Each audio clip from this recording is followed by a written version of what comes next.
मुझे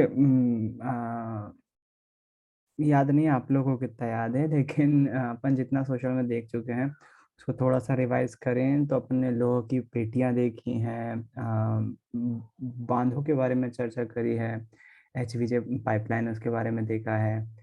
एक वो जो भूमंडलीकृत विश्व का बनने में जब प्रेस का जिक्र आया था तो आपने देखा कि एक नाम आया था कि कितागावा ओतामारो। सॉरी, कितने लोगों को याद है कितागावा ओतामारो नाम आया था एक भूमंडलीकृत विश्व का बनने में? और कौन था कितागावा ओतामारो? अपन ने देखा है भूमंडलीकृत में बनना। उसी में स्पिनिंग जेनी के बारे में रियल लाइफ में देखा कि कैसी दिखाई देती है।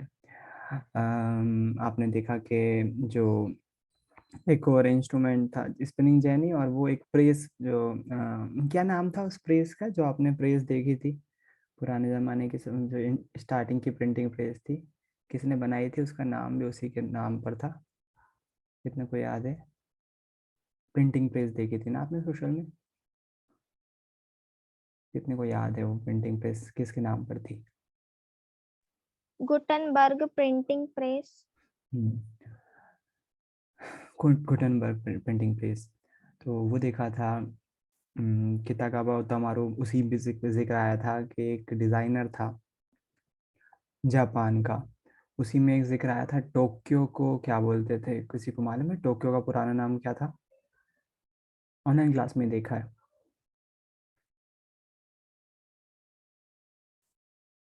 टोक्यो का पुराना नाम।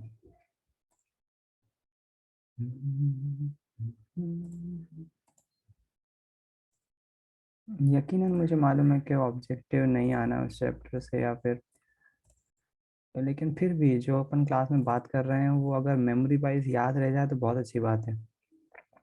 इनमें से जिन बच्चों को यही नहीं पता है कि ऐसा भी कुछ है तो मामला गड़बड़ है। जिनको पता है तो थोड़ा सा भाई। एदो। हम्म, है दो। टोक्यो का पुराना नाम था। बढ़िया है। सोशल साइंस में कंटिन्यू कर रहे हैं जियोग्राफी। 4 नंबर का क्वेश्चन देख रहे थे अपन। तो मेरे पास अब क्वेश्चन इसमें जो इम्पोर्टेंट थे वो बता दिए मैंने। मेरे हिसाब से अब इससे ज़्यादा नहीं है। हाँ, अगर आप परीक्षा अध्ययन में आपको कोई ऐसा क्वेश्चन दिखता है जो इस खनिज और ऊर्जा संसाधन से और आपको याद करने में कठिनाई होती है, क्वेश्चन बैंक में अगर कोई क्वेश्चन दिखता है तो वो बिल्कुल डिस्कस करो। बताओ कि ये वाला याद नहीं हो रहा वगैरह वगैरह। इस चैप्टर में इतनी थी बातें। कल अपन ने देखा था जो, वो देखा था कि चैप्टर का नाम ही खनिज और ऊर्जा संसाधन है भाई, है ना? तो अपन ने सबसे पहला इंपॉर्टेंट क्वेश्चन जो था वो देखा था कि लौह खनिज भारत में कहाँ कहाँ पाया जाता है। दूसरा, सौर ऊर्जा की क्या क्या संभावना है भारत में, सौर ऊर्जा ऊर्जा के संसाधन में आता है। चैप्टर के 2 पोर्शन है, खनिज और ऊर्जा संसाधन, है ना? तो आपको इसके बारे में बहुत सारी छोटी छोटी बातें भी अपने क्लास में पढ़ी, जैसे छोटा नागपुर का पठार कौन सा है, झारखंड उड़ीसा कैसे कैसे अलग हुए और कैसे बिहार पीछे चला गया, झारखंड आगे रह गया। मध्य प्रदेश में कौन कौन से एरिया हैं जहाँ पर कोयले की खदानें हैं, जो हमारे यहाँ सबसे ज़्यादा होता है। क्या होता है मध्य प्रदेश में सबसे ज़्यादा कौन सा खनिज होता है? लोहा, बॉक्साइट, मैग्नीज और जिंक। कौन सा जस्ता? सबसे ज्यादा खनिज मध्य प्रदेश में कौन सा होता है अगर पूछा जाए आपसे तो? भैया, हम्म, तांबा होता है जो 52% पाया जाता है बालाघाट में। 52% तांबे की वो है।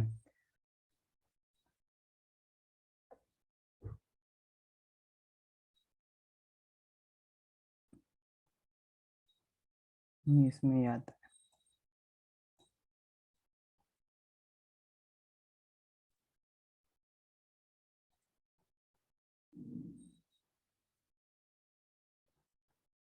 इसके बाद आपने आणविक वो भी देखे इसमें कि आणविक जो है वो कहाँ पाए जाते हैं।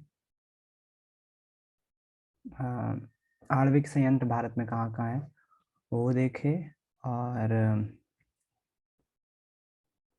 साथ ही मैप में कुछ नाम देखे, मैप को कैसे लिखना है वो सब चीज़ें देखा। लास्ट में एक और क्वेश्चन है, खनिजों के संरक्षण पर लिखिए। खनिजों के संरक्षण क्या जरूरी कैसे है ऑब्जेक्टिव आता है तो ये खनिज संरक्षण पे पूरा के पूरा लेख लिखा हुआ है, कैसे जो है खनिजों को संरक्षित करना ज़रूरी है। और उसके बाद अगला टॉपिक शुरू होता है। ज़रा ध्यान से सोचें और बताएं मतलब संरक्षण को, उन पदार्थों की सूची बनाएं जहाँ खनिजों की अपेक्षा उनके प्रतिस्थापन का प्रयोग हो रहा है। प्रतिस्थापन क्या है और कहाँ से प्राप्त होते हैं? वो ठीक है।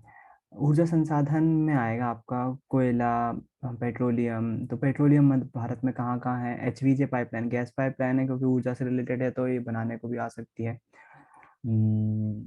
उसके बाद जो है एचवीजे पाइपलाइन की दूरी भी लिखी हुई, 1700 किलोमीटर लंबी, Hazira Vijaypur Jagdishpur gas pipeline, Mumbai high और बसीन को पश्चिमी व उत्तरी भारत के उर्वरक विद्युत औद्योगिक क्षेत्रों से जोड़ती है। इस धमनी से भारत के गैस उत्पादन को संवेग मिला है। ऊर्जा व उर्वरक उद्योग प्राकृतिक गैस के प्रमुख प्रयोक्ता हैं। गाड़ियों में तरल ईंधन व संपीड़ित प्राकृतिक गैस के प्रतिस्थापन में देश में लोकप्रिय हो रहा है। अभी कुछ दिनों पहले मथुरा जाना हुआ था, तो वहाँ पर जो है वो सीएनजी गाड़ियाँ बहुत भयंकर हो गई हैं। सीएनजी गैस भी बहुत ज़्यादा भरी है। अपने यहाँ भी एमपी में इतनी नहीं चली हैं, बड़ी हैं पहले की अपेक्षा, लेकिन वो इसी कारण से हो पाया है। गैस पाइपलाइन जगदीशपुर जो आई है, ये गैस पाइपलाइन के कारण से ही इस एरिया में, अब मध्य प्रदेश में भी धीरे धीरे बढ़ रहा है, बहुत जल्दी बढ़ भी जाएगा। तो ये सारी बातें अपन ने इसमें चैप्टर में सीखी हैं और उम्मीद है कि अगर आपको फिर से बोल रहा हूँ कोई क्वेश्चन ऐसा मिलता है जो समझ में नहीं आता है, पूछना चाहते हो। इसमें एक और क्वेश्चन ऐसा है कि ये परंपरागत और गैर परंपरागत ऊर्जा के साधन के ऊपर इसमें लिखा हुआ है 30 शब्दों में, लेकिन ये 4 नंबर में भी आ सकता है। तो इसमें आपको पूरा लिखना पड़ेगा। परंपरागत में कौन कौन से ऊर्जा के स्रोत आएंगे? कोयला और पेट्रोलियम। तो आपको बताना पड़ेगा भारत में कोयले की कौन कौन सी अयस्क मिलता है, कौन कौन से कोयला क्षेत्र, सॉरी कोयले के अयस्क कहाँ से हो गए, कोयले की कौन कौन सी खदानें भारत में मौजूद है।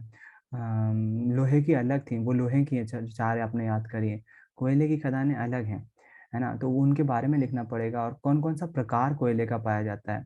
तो भारत में जो है वो वैसे कोयले के 3 प्रकार होते हैं, मैं नाम भूल रहा हूँ। एक तो एंथ्रासाइट होता है, एक लिग्नाइट होता है और एक पिट कोयला होता है। सबसे अच्छा जो होता है ग्रेड का कोयला, उसमें जितनी मात्रा में कार्बन और ज्वलनशील पदार्थ की मात्रा होगी उतना ही अच्छा वो कोयला होगा। तो एंथ्रासाइट बहुत अच्छा माना जाता है। लेकिन अपने यहाँ बिट्यूमिनस भी होता है, बिट्यूमिनस अपने यहाँ बहुत ज़्यादा पाया जाता है। एंथ्रासाइट, बिट्यूमिनस, पिट, ये 3 तो मुझे याद है। तो ये कोयले के प्रकार हैं, है ना। एक बार शायद अपन देखते हैं, चैप्टर में शायद रह गया है ये पोर्शन। तो परंपरागत में आएगा ऊर्जा के स्रोत परंपरागत कौन से हैं, तो अपन जो कोयला है वो, पेट्रोलियम है वो परंपरागत में आएगा। और गैर परंपरागत में आएगा पवन ऊर्जा, सौर ऊर्जा और बायोगैस। बायोगैस, पवन ऊर्जा, सौर ऊर्जा, ये हमारी गैर परंपरागत में आएगा। गैर परंपरागत में परमाणु और नाभिकीय ऊर्जा भी है ना। तो यूरेनियम और थोरियम जो है झारखंड और राजस्थान की अरावली पर्वत श्रृंखला में पाए जाते हैं। तो अरावली पर्वत श्रृंखला आपको पता होना चाहिए राजस्थान में कहाँ पर है, मैप में पूछा जा सकता है। एक इम्पोर्टेंट चीज़ है। इसी प्रकार से ये भाखड़ा नंगल जो है वो ज़रूरी है। ज़्यादातर क्वेश्चन तो मैप के इसी में से आते हैं जो आपके बने हुए हैं। अगर आप, मैंने जो नाम बोले हैं वो लिख लीजिएगा। कल भी बताया था कि मैप वाले क्वेश्चन जो है वो लिख लीजिए, क्योंकि ये उसमें से कुछ भी पूछा है। पिछले बार तो हद मचा दी थी, हर दोनों क्वेश्चन मैप के आ गए थे और कुछ भी पूछा हुआ था। जो फेमस चीज़ें वो नहीं आई है। एचवीजे आपको पता होना चाहिए, मैंने पहले ही बताया। भाखड़ा नंगल जो है वो बहुत सबसे बड़ा बांध है, भारत का लार्जेस्ट बांध बोला जाता है। तो इसलिए ज़रूरी है। अरावली पर्वत श्रृंखला भी राजस्थान की बहुत फेमस है। और यहाँ पर परमाणु, तो ये गैर परंपरागत ऊर्जा स्रोत है। उसके बारे में आपको पूरी जानकारी होना चाहिए, पूरी बात लिखना पड़ेगी। तो ये क्वेश्चन 4 नंबर में बिल्कुल आ सकता है, क्योंकि एक बड़ा क्वेश्चन है। परंपरागत मतलब कि जो हम बहुत लंबे समय से यूज़ करते आ रहे हैं।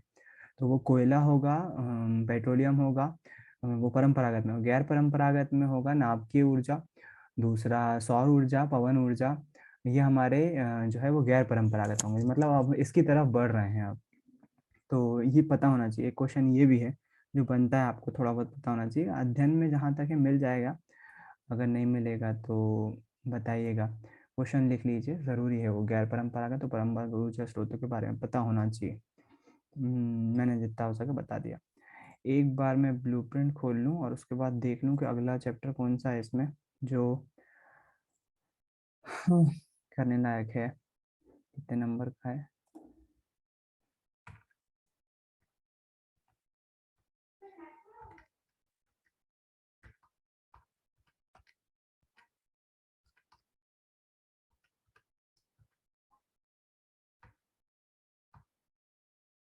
अड़तालीस पे है सोशल साइंस।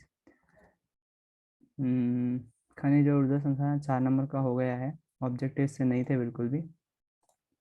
अगला जो क्वेश्चन है वो 3 नंबर का है, वन्य और वन्यजीव संसाधन से 3 नंबर का क्वेश्चन आना है। तो वन और वन्यजीव संसाधन देख लेते हैं अपन, इसमें कौन कौन से इंपॉर्टेंट चीज़ें हैं, 3 नंबर के हिसाब से कौन से टॉपिक हैं जो उठ सकते हैं, आ सकते हैं। सबसे पहले अभ्यास से शुरू करेंगे, फिर उसका नीचे 2 नंबर के क्वेश्चन भाई थोड़े से चैप्टर जो है वो डीप में पढ़ना होते हैं। मैंने पहले ही बोला 2 नंबर के और ऑब्जेक्टिव जिनसे ज़्यादा आते हैं वो चैप्टर थोड़े से बहुत ज़्यादा डीप में पढ़ना पड़ते हैं। तो अभी अपन देख रहे हैं वन और वन्यजीव संसाधन, सेकंड वाला 3 नंबर का आना है। तो 3 नंबर के हिसाब से देखेंगे इसमें वन और वन्यजीव संसाधन, इसमें दूसरा चैप्टर ही नहीं है भाई कसम से। जल संसाधन आ गया,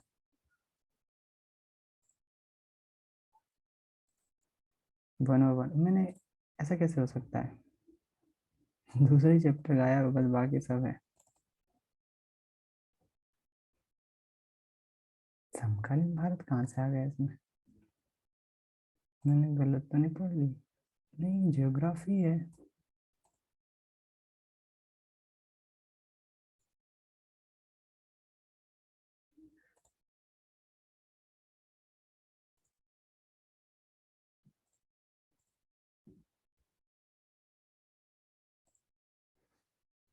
डाउनलोड करना पड़ेगा, वो चैप्टर करप्ट हो गया है।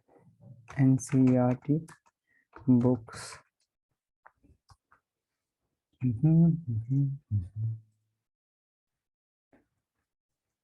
तो इस चैप्टर में इतना ही था। अगर इम्पोर्टेंट क्वेश्चन लिख लिए हो तो अच्छी बात है, नहीं अच्छा कल का थोड़ा सा रिवीजन कर लें। खनिज हमें कहाँ कहाँ से प्राप्त होते हैं? 5 जगह से प्राप्त होते हैं। कोई पहला बताएगा? पहला कौन सा? एक एक करके बताना है ना, एक जो बता देगा दूसरा वो नहीं बताएगा। बताओ पहले कहाँ से प्राप्त होते हैं, और कॉपी बुक से मत पढ़ के बोलना।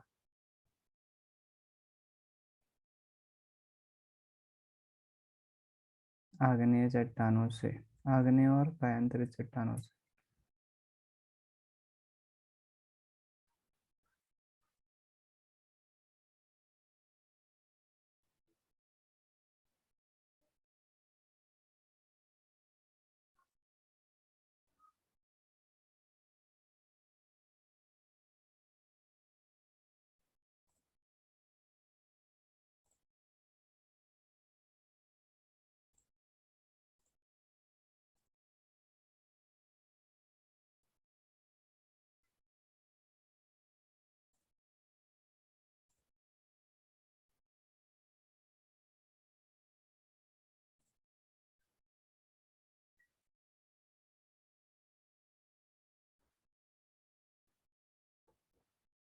इतना ज्यादा बीच में गैप बिल्कुल भी याद नहीं है किसी को भी।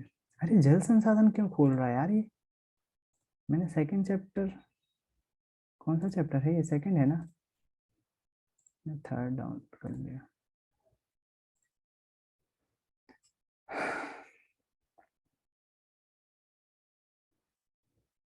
पहला था आग्नेय और कायांतित चट्टानों से, दूसरा था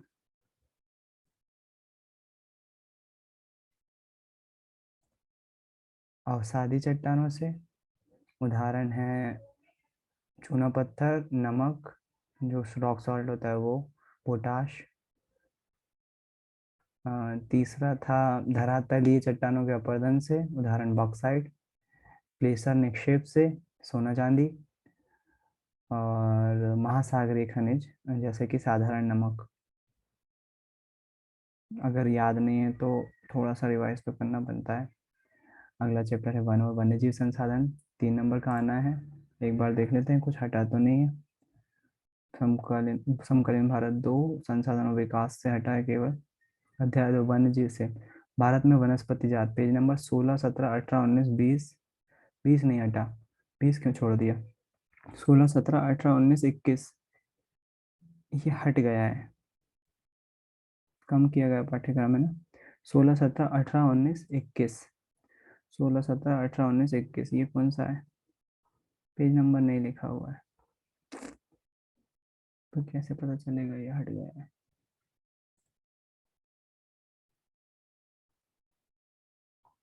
16, 17, 18 लिखा तो है नीचे, कुछ में लिखा कुछ में नहीं लिखा। 17, 16, 17 स्टार्टिंग का पूरा हट गया है, वाह, बचा क्या फिर, 16, 17, 18, 19 ये हट गया है, 20 बचा है, 20 के बाद 21 भी हटा है, 21 हट गया, 20 में ऐसा क्या है पेज जो हटाया नहीं, तो बस फिर तो ये आंदोलन बचते हैं, आंदोलन देख लेते हैं, चिपको आंदोलन क्या नाटक है। रीति रिवाजों पर एक जो लेख है ना, क्वेश्चन है 3 नंबर का, वो इम्पोर्टेंट हो जाता है फिर इसमें। संयुक्त वन प्रबंधन, ये भी इम्पोर्टेंट हो जाता है। चिपको आंदोलन भी ऑब्जेक्टिव है वो मुझे मालूम है, लेकिन ये 3 नंबर में टॉपिक आ सकते हैं। फिर 20 बचाओ आंदोलन क्या था, ये भी जरूरी हो जाएगा, क्योंकि अब यही टॉपिक बचे हैं, ये सब हट गया है, रक्षित आरक्षित वन भी हट गया है। रीति रिवाजों पर निबंध जो है 3 नंबर में जरूरी है। ये भी एक, भारत में विभिन्न समुदायों ने किस प्रकार वनों और वन्य जीवों के संरक्षण में योगदान दिया, ये भी जरूरी है। बहुत हद तक चांसेस है इस चैप्टर में से जो क्वेश्चन आएगा वो मन से बनाया हुआ आएगा, क्योंकि ये बड़े आंसर हैं। आपको कुछ टॉपिक बता रहा हूँ, वो समझ लो क्या थे, ताकि मन से लिखने में बहुत मदद मिलेगी उससे। जो 20वां पेज छोड़ा हुआ है, एक बार उसको देख लेते हैं, क्या है उस 20 पेज पे। भारत में वन और वन्यजीव संरक्षण के बारे में है, और यहाँ पर वेटलैंड के बारे में भी है। क्या आप जानते हैं कि भारत के आधे से अधिक प्राकृतिक वन लगभग खत्म हो चुके हैं, 1/3 जलमग्न भूमि सूख चुकी है, 70% धरातलीय जल क्षेत्र प्रदूषित है, 40% मैंग्रोव क्षेत्र लुप्त हो चुका है, और जंगली जानवरों के शिकार और व्यापार तथा वाणिज्य की दृष्टि से कीमती पेड़ पौधों की कटाई के कारण हजारों वनस्पति और वन्यजीव जातियां लुप्त होने के कगार पर पहुंच गई। तो ये फैक्ट वाइज दिया हुआ है। क्या इसमें ऑब्जेक्टिव्स भी हैं, अगर हैं, नहीं है, चलो बढ़िया है, तो फिर याद करने की जरूरत नहीं है। मतलब नेगेटिव पॉइंट है कि भारत में अभी ये हो रहा है, ठीक है, हो रहा है तो भाई क्या कर सकते हैं, जहर खा के मर तो नहीं जाएंगे, अब हो रहा है तो होने दो भाई वो धीरे धीरे अपने आप कवर हो जाएगा। बहुत नेगेटिव है कि इतनी सारी परेशानी हो रही है इंडिया में, 1/3 जलमग्न भूमि, वेटलैंड सूख चुका है, जो जलमग्न भूमि थी मतलब जल था वो खत्म हो चुका है, 70% धरातलीय जल क्षेत्र प्रदूषित है, 70% धरातलीय जल क्षेत्र, 30% के, वैसे तो पानी, पीने का पानी 2% है, उसमें भी 70% जो है वो प्रदूषित है, केवल 30% जो है साफ है, 40% मैंग्रोव वंश जो है वो, मैंग्रोव क्षेत्र लुप्त हो चुका है, मैंग्रोव वनों की प्रजाति है वो लुप्त हो चुकी है, जंगली जानवरों का शिकार हो रहा है, तो बहुत नेगेटिविटी है, लेकिन उसके बाद भी वन, भारत में वन और वन्य जीव संरक्षण, यही टॉपिक बचा हुआ है। तो अब इसमें भाई देख लेते हैं, 1960 और 70 के दशक में ये आया, भारतीय वन जीवन रक्षण अधिनियम 1972 में लागू किया गया। तो ये क्वेश्चन बन सकता है 3 नंबर में, ये पेज जो छोटा हुआ है कि बताओ भारत में वन्य जीवों के संरक्षण के हेतु क्या प्रयास किए गए, सरकार द्वारा प्रयास क्या किए गए। तो आप ये वाला लिख सकते हो, 1960 और 70 के दशकों के दौरान पर्यावरण संरक्षण में राष्ट्रीय वन्यजीव सुरक्षा कार्यक्रम की पुरजोर मांग की, भारतीय वन्यजीव रक्षण अधिनियम 1972 में लागू किया गया, जिसमें वन जीवों के आवास संरक्षण के अनेक प्रावधान थे। तो यहाँ से याद कीजिए, भारतीय सरकार द्वारा निम्नलिखित कार्य किए गए। भारतीय वन्य जीव रक्षण अधिनियम 1972 में लागू किया गया था, जिसमें वन और वन्य जीवों के आवास आरक्षण के अनेक प्रावधान थे। सारे भारत में रक्षित जातियों की सूची भी प्रकाशित की गई। इस कार्यक्रम के तहत बची हुई संकटग्रस्त जातियों के बचाव पर, शिकार प्रतिबंधन पर, वन्य जीव आवासों पर कानूनी रक्षण तथा जंगली जीवों के व्यापार पर रोक लगाने आदि पर प्रबल जोर दिया गया है।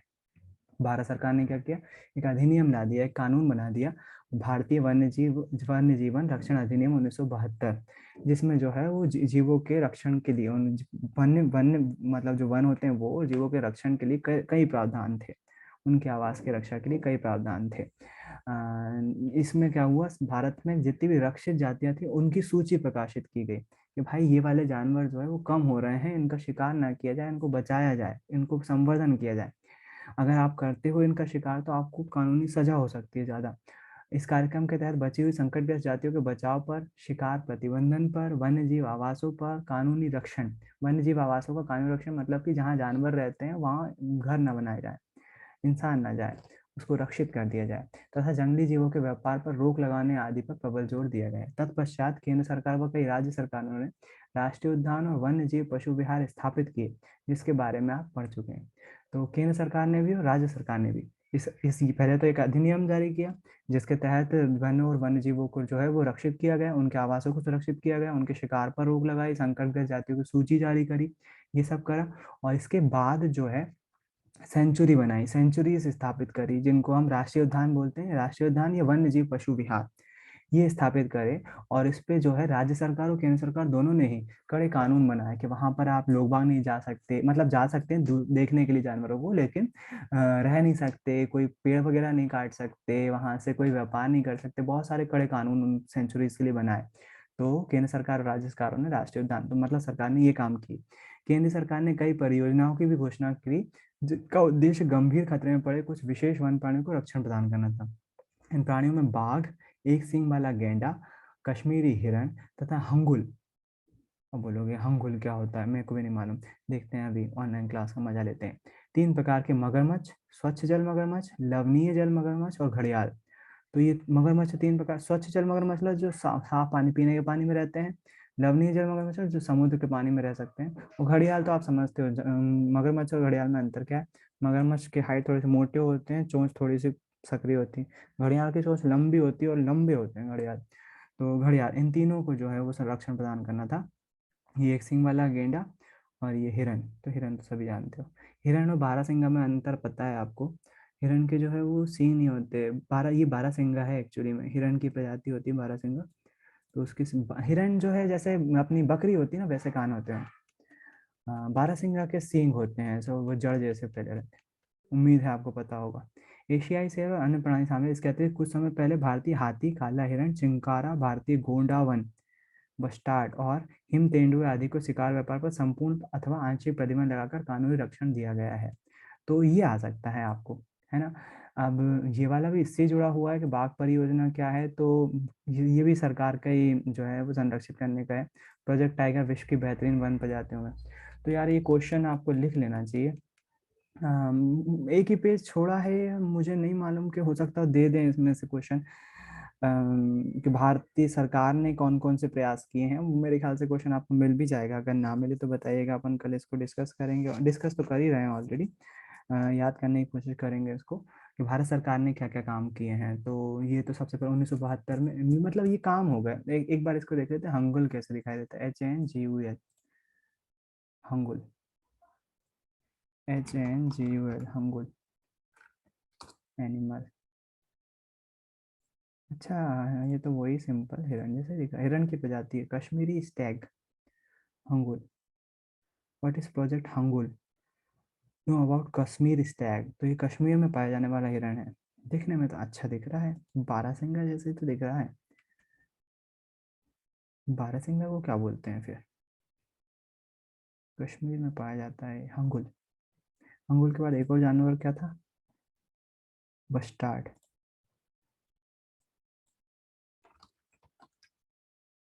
बस्टार्ड, ओ बर्ड है, bustard bird, great Indian bustard. India की बगुले की प्रजाति लग रही है, मतलब उसी की टाइप की लग रही है। तो ये है बस्टार्ड।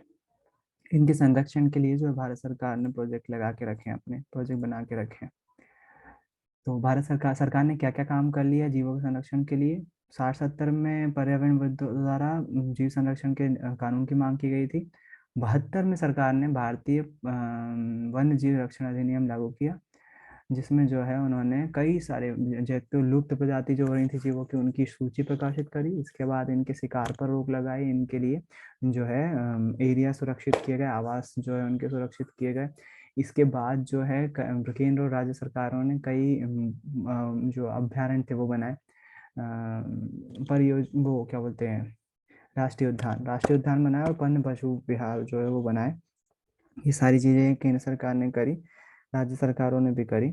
और कई प्रकार की जाति थी जो जैसे लिखा हुआ है, बाघ, एक सींग वाला गेंडा, कश्मीरी हिरण, अंगुल, 3 प्रकार के मगरमच्छ, बाघ, एशियाई शेर, इसके अतिरिक्त काला हिरण, चिंकारा, इन सभी हिम तेंदुआ आदि के शिकार और व्यापार पर पूर्णतः से प्रतिबंध लगा दिया। संपूर्ण या आंशिक प्रतिबंध लगाया। कुछ आंशिक प्रतिबंध क्यों लगाया कुछ जातियों पर? क्योंकि वो ज्यादा मात्रा में मौजूद थी हैं, अगर उनकी जनसंख्या ज्यादा है तो कई आदिवासी जो है वो शिकार करना पसंद करते हैं, तो उसमें कोई बुराई नहीं है। वो सरकार ने बोला कि जनसंख्या ज्यादा है अगर उन जानवरों की तो आप कर सकते हो शिकार, है ना। तो उनको आंशिक प्रतिबंध लगाया, तो पूरी तरह से नहीं। हाँ, तो कुछ जानवरों के शिकार पर पूर्ण प्रतिबंध लगा दिया, कुछ पर आंशिक। उसी प्रकार से यहाँ पर बाघ परियोजना दी हुई है। तो वन्यजीव संरक्षण में बाघ एक महत्वपूर्ण जंगली जाति है। 1973 में अधिकारियों ने पाया कि 20वीं शताब्दी के आरंभ में बाघों की संख्या लगभग 55,000 थी और अब केवल 1800 रह गई।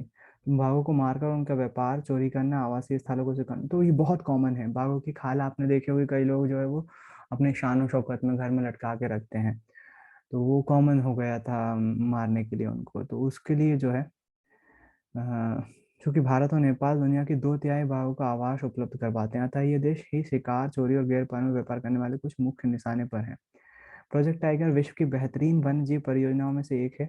इनकी शुरुआत 1973 में हुई। बाघ संरक्षण मात्र एक संकटग्रस्त जाति को बचाने का प्रयास नहीं है, अपितु उद्देश्य से बड़े आकार के जैव जाति को ही बचाना है।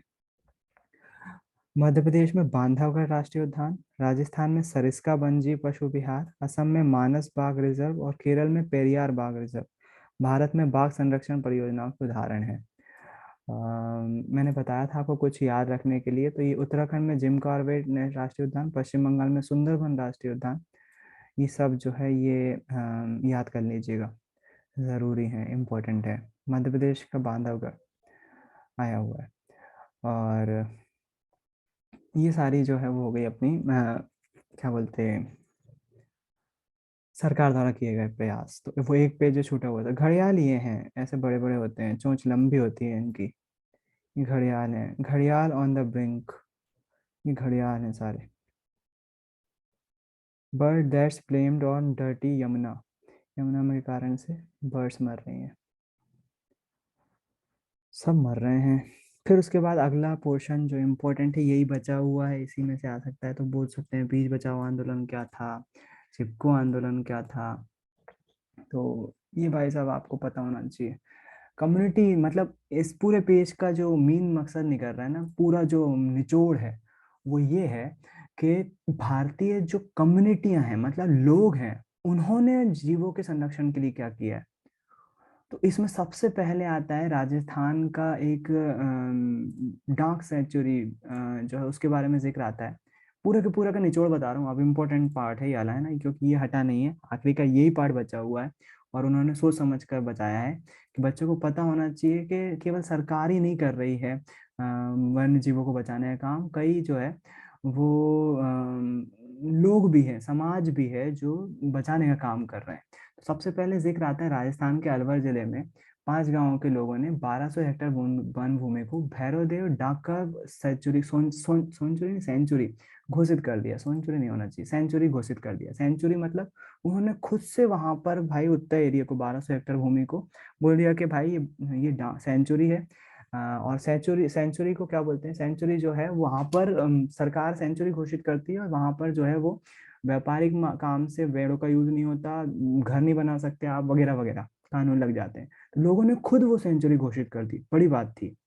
कि भारतीय समुदाय एक राजस्थान में 5 गाँव के लोगों ने खुद ही एक वो बना दिया। यहाँ अपने ही नियम कानून हैं जो शिकार वर्जित करते हैं और बाहरी लोगों की घुसपैठ से यहाँ वन्य जीवन को बचाते हैं। बाहरी लोग आके वहाँ पर नहीं काटा-पीटी कर सकते, ऐसे ही जो जानवरों का शिकार नहीं कर सकते। तो राजस्थान में एक समाज है बिश्नोई समाज, बड़ा ही शानदार समाज है इस मामले को लेकर। वो जो है वो जानवरों की रक्षा के लिए लगातार काम करता रहता है। इसी मामले में एक केस है, सलमान खान को आप सभी जानते होंगे। तो बिश्नोई समाज ही जो है उस केस के पीछे है। उस टाइम क्या हुआ था, एक मूवी है, हम साथ साथ हैं या हम आपके हैं कौन, दोनों में से कोई एक मूवी की शूटिंग के दौरान ये भाई साहब जी जो है हमारे हीरो राजस्थान में शिकार खेलने चले गए और एक चिंकारा की इनने हत्या कर दी। चिंकारा हिरण की प्रजाति है। अब वो चिंकारा था या कुछ लोग काला हिरण भी बोलते हैं उसको, चिंकारा भी बोलते हैं। दोनों में से क्या मारा था उसने वो नहीं मालूम, लेकिन मारा था। दोनों ही हिरण की प्रजाति है तो हिरण बोलना ज़्यादा अच्छा रहेगा। उन्होंने वहाँ पर उसका शिकार कर दिया और बिश्नोई समाज ने इस चीज़ को देख लिया। तो बिश्नोई समाज के लोगों ने उसके खिलाफ एफआईआर करवाई, क्योंकि सुरक्षित प्रजाति में था। अभी आपने देखा चिंकारा जो है वो, हाँ, उसको संरक्षित प्रजाति में रखा गया है, तो उसके खिलाफ कानून कड़े हैं। तो सलमान खान पे अभी भी वो केस चल रहा है और बिश्नोई समाज वो राजस्थान का वो समाज है जो सलमान खान से नहीं डरा। इतनी बड़ी शख्सियत के सामने जो है वो डटा रहा और अभी भी डटा है। खुलेआम बाकायदा बोलते हैं भाई मारा उसने तो उसको सजा मिलना चाहिए। तो ऐसे लोग भी हैं जो तो एक ये वाला मेरे को इस राजस्थान के नाम से याद हो गया बिश्नोई समाज के बारे में। ये वही बिश्नोई समाज है जो चिपको आंदोलन के लिए भी कई हद तक जो है वो जिम्मेदार है, या फिर चिपको आंदोलन इन्हीं के कारण से जो है हुआ था हिमाचल में। बहुत जाना माना नाम है बिश्नोई समाज। आज मैं क्लास 40 मिनट की रखूंगा। अगली जो है वो लिखा हुआ पवित्र पेड़ों के झुरमुट विविध और दुर्लभ जातियों की संपत्ति। यहाँ पर जो है वो झुरमुट के बारे में आता है। झुरमुट क्या होते हैं, देवी देवताओं के वन होते हैं। तो आदिवासी क्या करते हैं, हमारे जो पुराने मतलब जो अभी भी जंगलों में रह रहे हैं, वो कुछ पेड़ों को पूछते। आप अगर वैदिक काल में जाओगे ना, वेदों को स्टडी करोगे, बहुत हद तक देवी देवताओं का जिक्र जो है वो प्रकृति में देखा गया है। तो हमारे वैदिक काल से ही जो है वो पेड़ों को पूजा, अभी भी देखो आप उसकी झलक दिखाई देती है जब हम वट सावित्री व्रत करते हैं। तो बरगद की पूजा करते हैं, पीपल की पूजा करते हैं, हम जो है वो तुलसी की पूजा करते हैं। तो वनों को हमारे यहाँ हिंदू माइथोलॉजी में या हमारी भारतीय संस्कृति में देवता का रूप मानते हैं। तो वो आदिवासी जमाने से, बहुत पुराने जमाने से चला आ रहा है। तो झुरमुट जो है वो देवी देवताओं के वन आते थे और ये ऐसे लोग बाग ऐसे झुरमुटों को जो है वो उसकी पूजा करते थे। तो वो जाहिर सी बात है, जिसकी आप पूजा कर रहे हो तो उसको काटोगे नहीं। आप उसका यूज कर सकते हो, पत्ते वगैरह का थोड़ा बहुत इस्तेमाल कर सकते हो, लेकिन उसको काटना, पेड़ों को काटना उसमें शामिल बिल्कुल भी नहीं होता।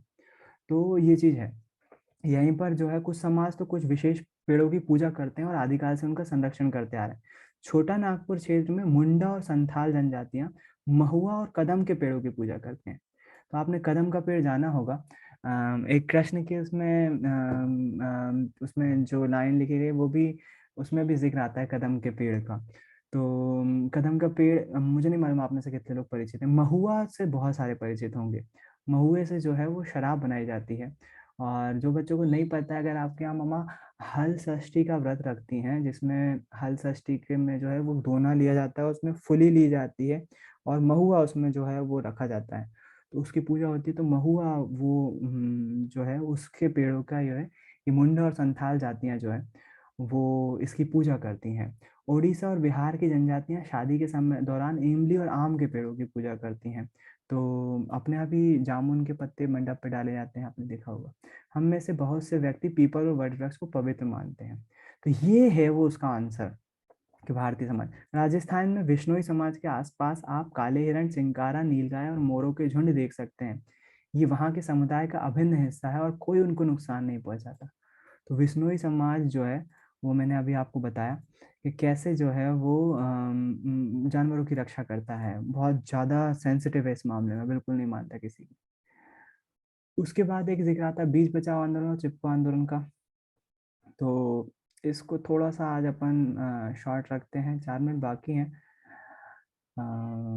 बीज बचाओ आंदोलन उसके लिए किया गया था जब एक्चुअली केमिकल का यूज से खेती और बहुत ज़्यादा प्रदूषित होती जा रही है। केमिकल का यूज होता है खेती करने में।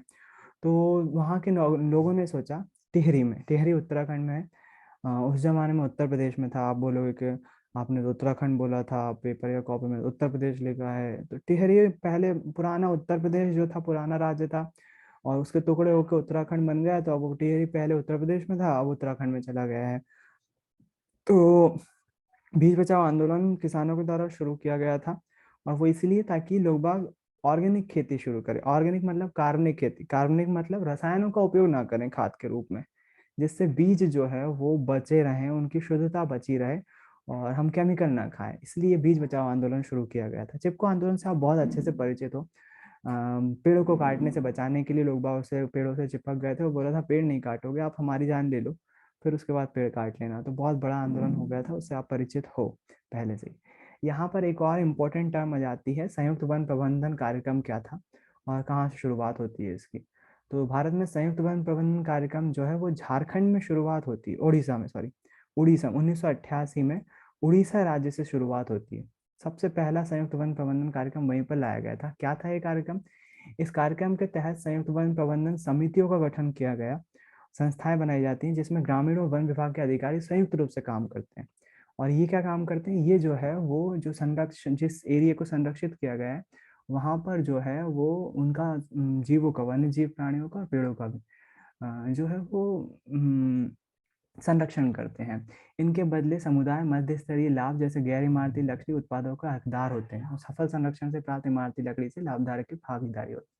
तो वहीं के लोग और वन विभाग आपस में मिलकर पेड़ों की रक्षा करता है। बदले में उनको क्या मिलता है? बदले में उनको लिमिटेड मात्रा में पेड़ काटने को मिल जाते हैं, जिसके कारण से उनकी आमदनी हो पाती है ना। उसके बाद गौतम बुद्ध का एक वाक्य है, इसी पे खत्म करेंगे आज। पेड़ एक विशेष असीमित दयालु और उदारपूर्ण जीवधारी हैं जो अपने सतत पोषण के लिए कोई मांग नहीं करता और दानशीलता पूर्वक अपने जीवन की क्रियाओं को भेंट करता है। यह सभी की रक्षा करता है, स्वयं पर कुल्हाड़ी चलाने वाले विनाशक को भी छाया प्रदान करता है। गौतम बुद्ध ने बोला था 487 ईसा पूर्व। पेड़ों के बारे में बात की गई थी। गौतम बुद्धा एक बहुत फेमस नाम है, आप सभी परिचित हैं। गौतम बुद्ध के रियल नाम क्या था, कोई बताएगा? इंग्लिश में पढ़ा होगा। गौतम बुद्ध का रियल सिद्धार्थ। सिद्धार्थ। सिद्धार्थ। बढ़िया। तो ये हमारा चैप्टर के बारे में थोड़ा सा था। तीन तीन मार्क के क्वेश्चन अभी बाकी हैं। क्वेश्चन थोड़ा सा और डिटेल में पढ़ेंगे। अगर कोई सा क्वेश्चन आपको ऐसा लगता है जो पूछा जा सकता है या याद नहीं हो रहा है, तो ज़रूर इस चैप्टर को आपके अध्ययन में देखिए, आपकी कॉपी में देखिए। जो क्वेश्चन हो और कठिन लग रहा हो, याद नहीं हो रहा हो, कैसे पता चलेगा? आपने तिमाही छमाही में देखा हो वो क्वेश्चन और फिर से भूल जा रहे हो, तो बताओ, वो चीज़ सामने आएगी, उसके बारे में डिस्कस कर लेंगे, यकीन मानो फिर नहीं भूलोगे। तो आज थोड़ी सी छोटी क्लास रख रहे हैं, आज के लिए इतना ही रखता हूँ। उम्मीद है कुछ नया सीखा होगा। कल फिर मिलेंगे सुबह 8 बजे। जो बॉयज़ बॉयज़ अपने डायरी में नोट लगा लेना कि पेरेंट्स की परमिशन ले लेना आर क्लास में आने की, क्योंकि मैं थोड़ी सी रिस्क नहीं लेना चाहता हूँ। पेरेंट्स की परमिशन होना चाहिए आपके पास सुबह 8 बजे आने की, है ना। डायरी में लिखवा लीजिएगा पेरेंट्स से, और फिर ही आइएगा सुबह। आज के लिए इतना ही, कल सुबह फिर मिलेंगे। उम्मीद है नया कुछ सीखा होगा फिर से। बाय, गुड नाइट, जय माता सभी को।